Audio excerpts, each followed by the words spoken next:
takut berisik. Udah lu start, GR. Assalamualaikum warahmatullahi wabarakatuh. Kelompok kami akan mempresentasikan tentang rancangan pendaftaran sertifikasi tanah berbasis web guna menghindari redundansi data pada Badan Pertahanan Nasional. Oke, anggota kelompok kami ada saya sendiri, Figar Januri Ramadan, lalu ada Albert, dan Gasananda.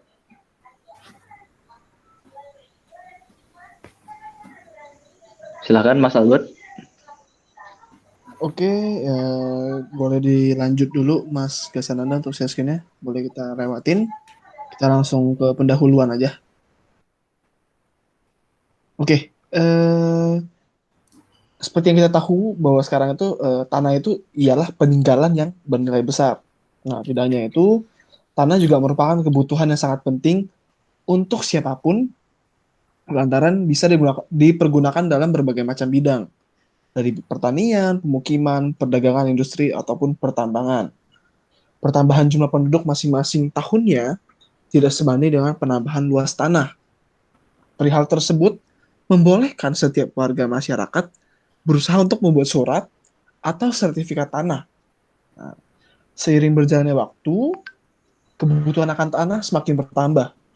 Nah, maka perlu adanya peningkatan penanganan administrasi pertanahan dengan cara merancang dan membuat sistem informasi pendaftaran sertifikasi tanah untuk membantu proses pembuatan surat atau sertifikasi tanah agar tidak terjadi redundansi data seperti yang sudah kita sebutkan tadi di bagian judul. Nah, sistem informasi ini memiliki sejumlah fitur yang dapat dibedakan berdasarkan hak akses, yakni user atau pengguna, dan admin. Perencanaan pada sistem yang dibuat serta desain database pada sistem ini menggunakan IRD untuk menentukan relasi antar tabel. Sistem informasi ini dibuat sebagai media untuk pendaftaran sertifikasi tanah. Oke, next. Nah, latar belakangnya seperti yang tadi kita sebutkan bahwa tanah merupakan aset yang bernilai tinggi. Nah, selain itu tanah juga merupakan kebutuhan vital bagi siapapun karena dapat digunakan berbagai bidang seperti yang kita sudah bahas sebelumnya. Namun terkait untuk pelayanan pembuatan sertifikat tanah, ini kita memerlukan untuk terkait waktu dan biaya yang jelas. Nah, namun dalam pelaksanaannya masih banyak keterlambatan untuk penyelesaiannya akibat berkas yang dilengkapi oleh pemohon juga terlambat atau ada kekurangan lain-lainnya.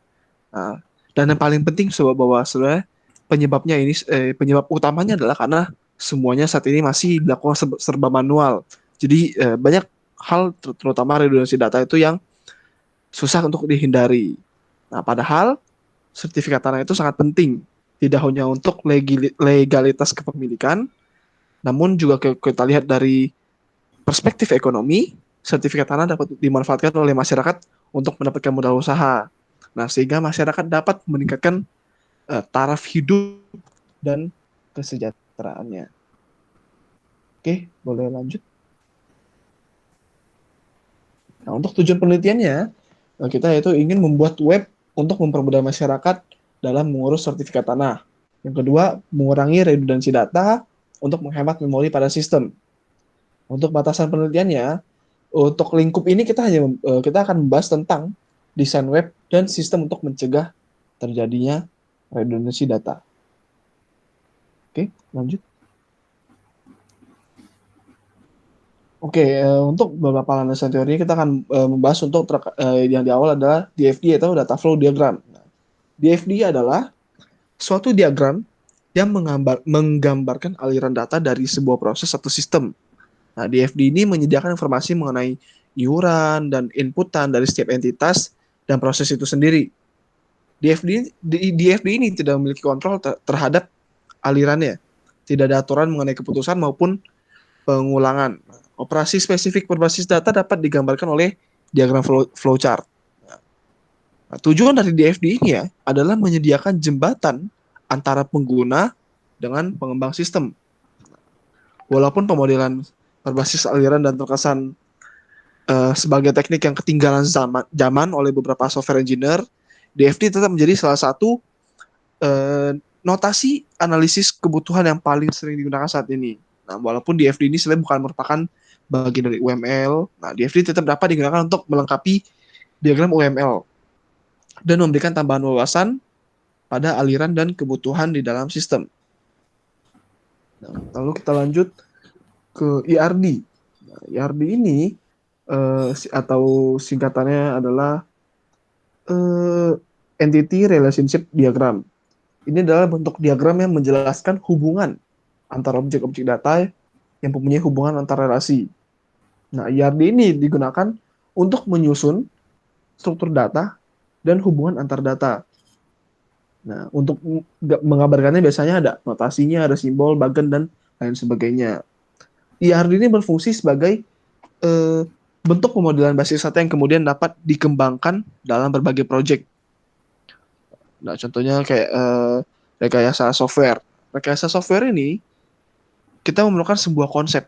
Nah, konsep yang akan dipakai dalam proyek itu berbentuknya IRD atau IRM, Entity Relationship Model. Nah, jadi kita dapat memanfaatkan IRD sebagai kerangka atau konsep dasar dalam suatu sistem informasi.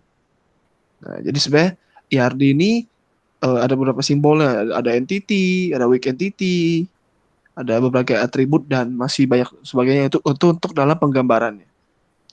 Nah, lalu yang ketiga yaitu database. Nah, database adalah kumpulan informasi yang tersimpan dalam komputer secara sistematik, nah, sehingga dapat diperiksa menggunakan suatu program komputer untuk memperoleh informasi dari basis data tersebut. Nah, database itu representasi kumpulan fakta yang saling berhubungan.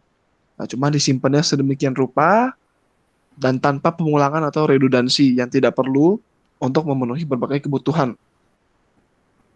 Nah, untuk database yang akan kita gunakan untuk penelitian ini adalah database jenis relational database. Nah, relational database atau basis data relasional adalah basis data yang mengorganisir berdasarkan model hubungan data. Nah, banyak perangkat lunak yang menggunakan sistem ini untuk mengatur dan memelihara basis data melalui hubungan setiap data. Nah, umumnya semua sistem menggunakan SQL atau Structure Query Language sebagai bahasa pemrograman untuk pemeliharaan basis data dan query. Nah, lalu ada MySQL. MySQL adalah sistem yang untuk manajemen basis data relasional. Banyak sekali produk IT yang digunakan untuk menggunakan komponen utama MySQL. Nah, contohnya ada WordPress, Google, Flickr, YouTube, Facebook, dan sebagainya yang menggunakan MySQL ini.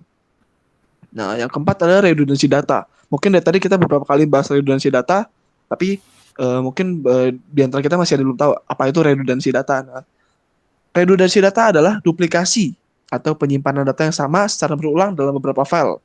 Nah, sehingga data yang sama disimpan di dalam lebih dari satu lokasi. Nah, contoh tadi kalau sertifikat tanah, jika memang di backup secara manual, hanya disimpan secara manual, pasti baik sekali terjadi redundancy data. Jadi, satu tanah, sertifikatnya bisa banyak, dan pemiliknya beda-beda. Nah, makanya tujuan kita buat sistem ini adalah memang untuk mengurangi redundansi data tersebut. Oke, next.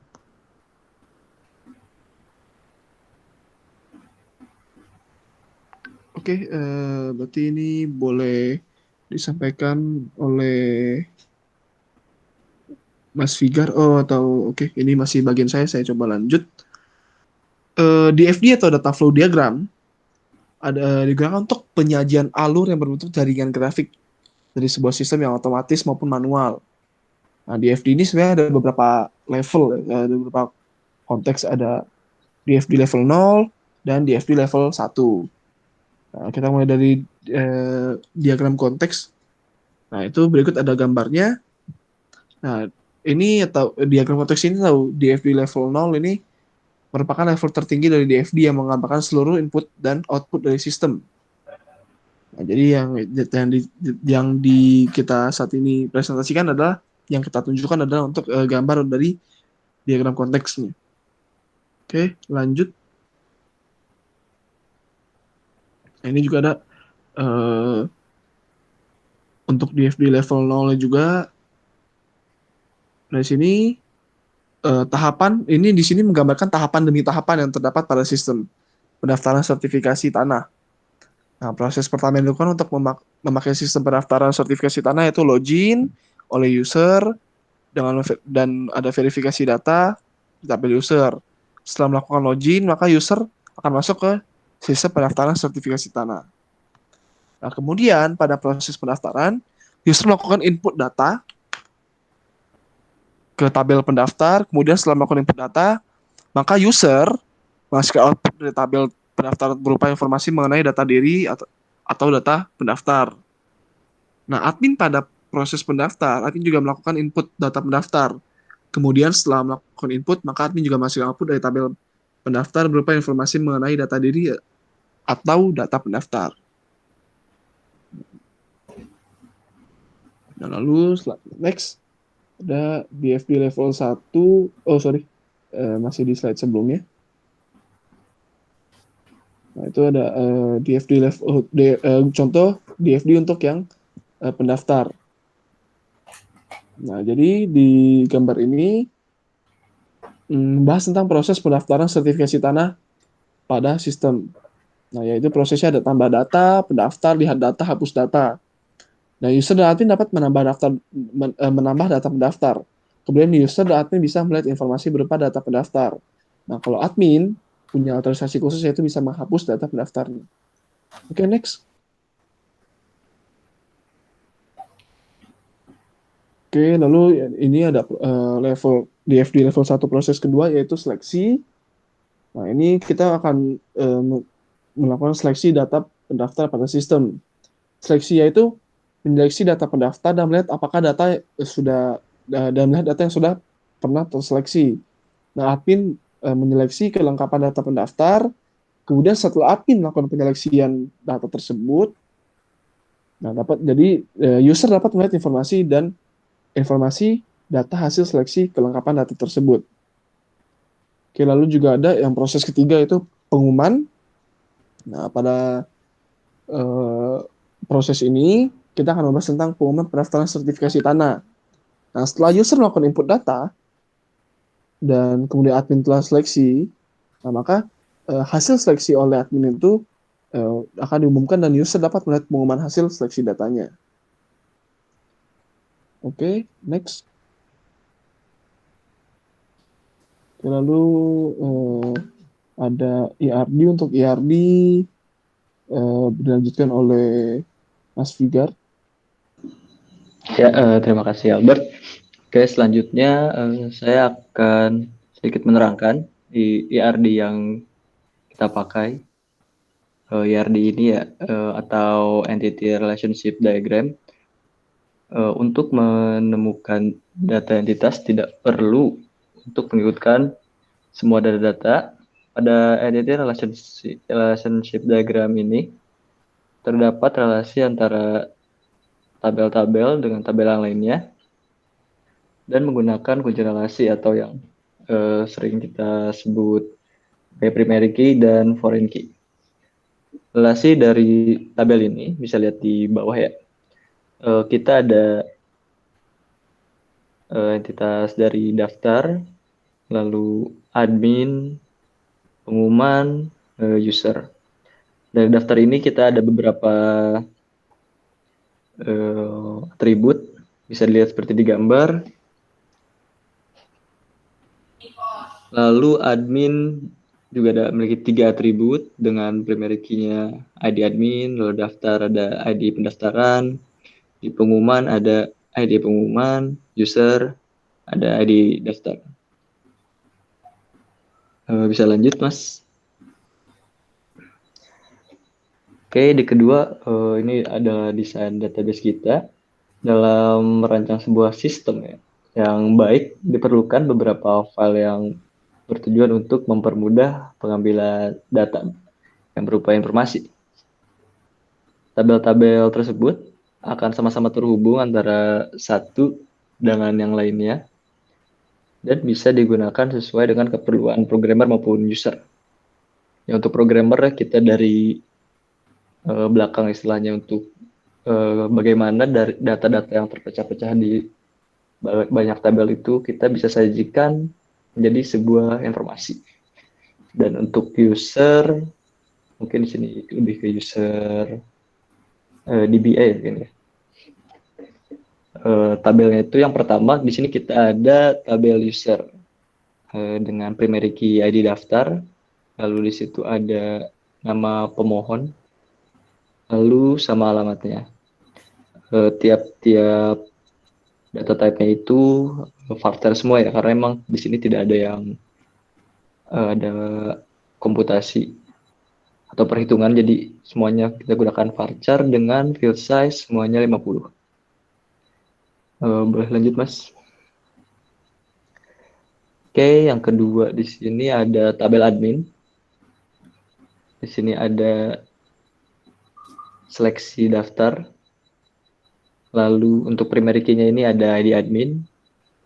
Lalu ada laporan pendaftaran. Sama, semuanya juga tipe datanya kita gunakan varchar. Lalu masing-masing field size-nya ada 10, 50, dan 30. Oke, lanjut ke desain tabel pengumuman. Nah, ini ada primary key itu ID pendaftaran namanya. Lalu alamatnya ada field alamat, Jankel, ada agama, pekerjaan, tanggal daftarnya, status daftarnya. Lalu ada luas tanah, nomor KTP. Di sini rata-rata pakai varchar juga ya, yang kayak ID, alamat, Jankel, agama, pekerjaan, hanya tanggal daftar kita menggunakan date. Lalu luas tanah kita menggunakan integer dan nomor KTP juga integer. Boleh lanjut Mas. Oke, lalu ada tabel daftar. Tabel daftar ini ada ID pendaftar untuk primary key-nya, lalu ada alamat, ada Jankel, kode agama, kode pekerjaan, umur, dan tanggal daftar. Untuk primary key-nya dengan data type varchar, lalu alamat varchar juga, Jankel varchar, kode agama juga varchar, kode pekerjaan juga varchar, umur integer, lalu tanggal daftar, date. Boleh lanjut Mas. Nah, mungkin selanjutnya akan dijelaskan oleh Mas Gasananda. Silakan Mas. Oke, terima kasih Mas Figar. Berikut adalah tampilan ketika kita pertama kali mengakses web yang akan dibuat nanti. Ini halaman utamanya. Oke, nextnya ini ada halaman pendaftaran sertifikasi tanah. Nanti ini halaman ini berfungsi untuk user ketika ingin mendaftarkan sertifikasi tanahnya. Setelah user menginput data dengan komplit, user bisa mengklik simpan. Next, untuk halaman setelah mendaftar sertifikasi tanah, di sini tampilan setelah user selesai mengisi persyaratan pendaftaran sertifikasi tanah. Berikutnya ada halaman pengumuman pendaftaran sertifikasi tanah. Di halaman ini nantinya user bisa melihat diterima atau tidaknya pembuatan sertifikasi mereka pada menu pengumuman ini. Next-nya ada halaman login admin. Ini adalah halaman utama sebelum admin masuk ke dalam sistem.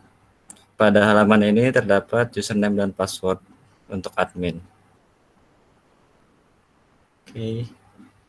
Nah, ini tampilan utama setelah admin login dengan menginputkan username dan password. Pada halaman ini terdapat berbagai menu, diantaranya ada menu pendaftaran yang berfungsi untuk melihat data pendaftar sertifikasi tanah. Kemudian terdapat menu seleksi pendaftar yang berfungsi untuk menyeleksi data pendaftar. Apabila syarat pendaftar yang diisi pemohon sudah lengkap, maka admin akan meng-ACC pembuatan sertifikasi tersebut.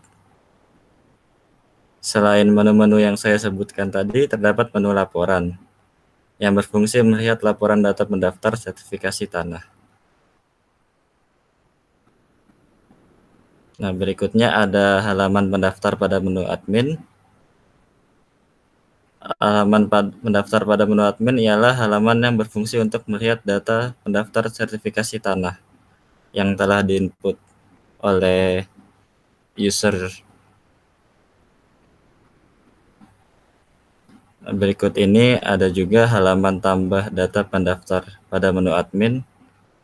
Pada halaman ini juga admin dapat menginputkan data pendaftar sertifikasi tanah. Jadi bukan hanya user saja yang bisa menginput, di sini admin juga bisa menginputkan data sertifikasi tanah.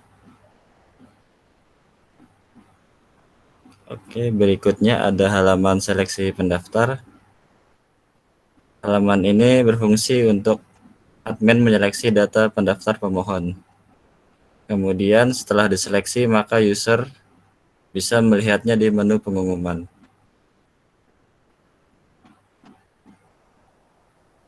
Berikutnya ada halaman laporan pendaftar. Pada halaman ini, admin bisa melihat laporan data pendaftar sertifikasi tanah yang telah diinput oleh user.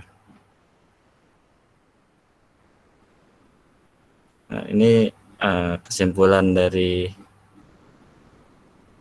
materi yang telah kita sampaikan sebelumnya.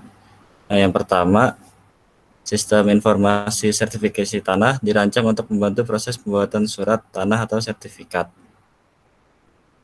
Yang kedua, sistem informasi sertifikasi tanah memiliki beberapa fitur yang dapat dibedakan berdasarkan hak akses, yaitu user dan admin. Yang ketiga, perancangan pada sistem ini dibuat menggunakan DFD untuk membantu memahami sistem yang akan dibuat, serta desain database pada sistem ini menggunakan IRD untuk menentukan relasi antar tabel. Yang keempat, sebagai media informasi untuk pendaftaran sertifikasi tanah dan untuk mengurangi redundansi data. Mungkin sekian presentasi dari kelompok kami. Kurang lebihnya mohon maaf. Wassalamualaikum warahmatullahi wabarakatuh.